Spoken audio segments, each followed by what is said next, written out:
Saudara dan saudari terkasih, Injil kita hari ini diambil dari Injil Matius bab 18 ayat 1 sampai 5, ayat 10, ayat 12 sampai 14.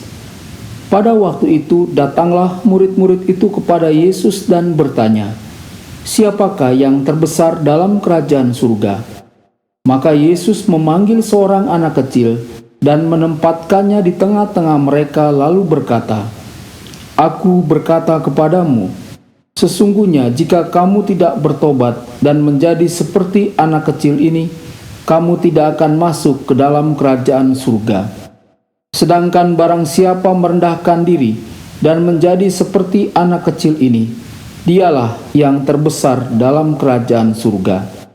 Dan barang siapa menyambut seorang anak seperti ini dalam namaku, ia menyambut aku. Ingatlah, jangan menganggap rendah seorang dari anak-anak kecil ini. Karena aku berkata kepadamu, ada malaikat mereka di surga yang selalu memandang wajah Bapakku yang di surga. Bagaimana pendapatmu? Jika seorang mempunyai 100 ekor domba, dan seekor di antaranya sesat, tidakkah ia akan meninggalkan yang 99 ekor di pegunungan dan pergi mencari yang sesat itu?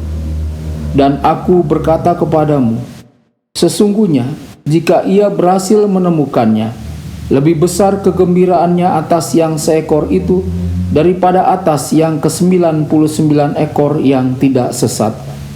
Demikian juga Bapamu yang di surga tidak mengendaki supaya seorang pun dari anak-anak ini hilang. Berbahagialah orang yang mendengarkan sabda Tuhan dan tekun melaksanakannya. Sabdamu adalah jalan, kebenaran dan hidup kami.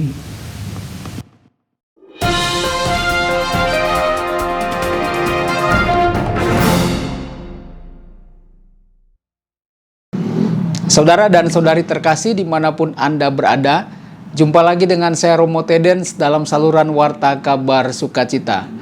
Semoga Anda semua tetap dalam keadaan sehat dan bahagia.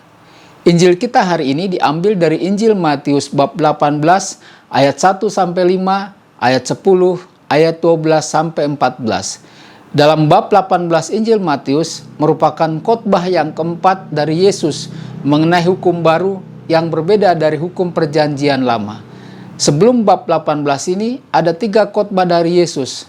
Pertama, khotbah di bukit. Kedua, khotbah tentang misi. Ketiga, khotbah tentang perumpamaan-perumpamaan. Setelah bab 18 ini ada khotbah dari Yesus tentang akhir zaman. Saudara dan saudari, bab 18 ini memperlihatkan bagaimana Yesus melaksanakan hukum baru dalam kehidupannya. Kata kunci dari Injil hari ini adalah anak-anak kecil. Anak-anak kecil tidak hanya diartikan anak-anak, tetapi juga mereka yang miskin, mereka yang terpinggirkan dalam masyarakat.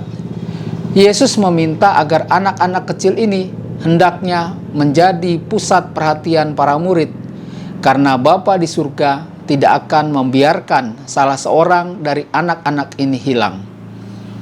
Ayat pertama. Pertanyaan murid-murid Yesus. Para murid ingin tahu siapa yang terbesar dalam kerajaan surga. Pertanyaan para murid ini menyingkapkan bahwa mereka sama sekali tidak mengerti ajaran Yesus. Seluruh pengajaran Yesus diberikan untuk membuat mereka memahami bahwa di antara para pengikut Yesus yang harus diutamakan adalah pelayanan, pengampunan, kerukunan, dan kasih tanpa mencari kepentingan diri sendiri. Ayat 2-5, kriteria dasar, yang kecil dan yang lebih besar. Para murid meminta sebuah kriteria agar dapat mengukur kualitas seseorang. Siapa yang terbesar dalam kerajaan surga? Yesus menjawab, anak-anak kecil tidak penting secara sosial. Mereka bukan milik dunia yang berkuasa. Para murid harus menjadi anak-anak. Artinya, mereka harus memperhatikan orang-orang pinggiran, orang-orang miskin, dan anak-anak. Dengan cara ini, mereka akan menjadi yang terbesar dalam kerajaan surga. Alasannya adalah sebagai berikut. Siapapun yang menerima salah satu dari mereka yang kecil ini menerima aku. Yesus mengidentifikasikan dirinya dengan kaum kecil. Kasih Yesus kepada anak-anak kecil tidak dapat dijelaskan. Anak-anak belum memiliki manfaat. Para murid Yesus mesti memberikan kasih tanpa syarat kepada mereka yang terpinggirkan. Ayat 6-9. Jangan menyesatkan anak-anak ini. Membuat anak-anak kecil itu sesat seperti menjadikan mereka kehilangan iman kepada Allah dan meninggalkan komunitas murid Yesus. Matius mengatakan sikap Yesus yang tegas. Jika ada yang menyesatkan anak-anak kecil ini, lebih baik baginya jika sebuah batu kilangan diikatkan pada lehernya, lalu ia ditenggelamkan ke dalam laut. Teks ini mau mengingatkan kita untuk memperhatikan dan mengasihi orang-orang kecil yang terpinggirkan. Lalu ayat 10-11. Yesus mengingat Mazmur 91. Anak-anak kecil menjadikan Yahweh sebagai perlindungan mereka dan menjadikan Yang Maha Tinggi benteng mereka. Karena itu, malapetaka tidak akan menimpa mereka dan tulah tidak akan mendekat ke kemahmu. Malaikat-malaikat akan diperintahkannya kepadamu untuk menjaga engkau di segala jalanmu. Mereka akan menatang engkau di atas tangannya, supaya kakimu jangan terantuk pada batu. Ayat 12-14. Perumpamaan tentang 100 ekor domba. Menurut Injil Lukas, perumpamaan ini menyingkapkan sukacita Allah atas pertobatan seorang pendosa. Lukas bab 15 ayat 3-7.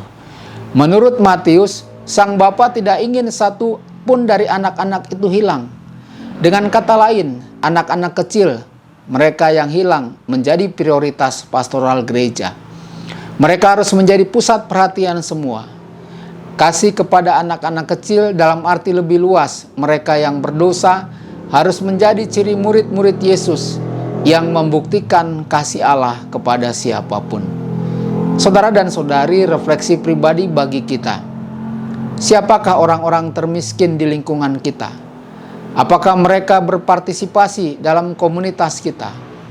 Apakah mereka merasa diterima oleh kita? Atau mereka justru menjadi orang asing di tengah-tengah kita? Allah tidak ingin satupun dari anak-anak kecil ini tersesat. Apa artinya ini bagi kita? Tuhan memberkati Anda semua. Sabda Allah adalah kebenaran. Sabda Allah adalah kehidupan. Mari kita mencintainya. Mari kita menghayatinya, ya Tuhan yang ku muliakan. Sabdamu angkat resah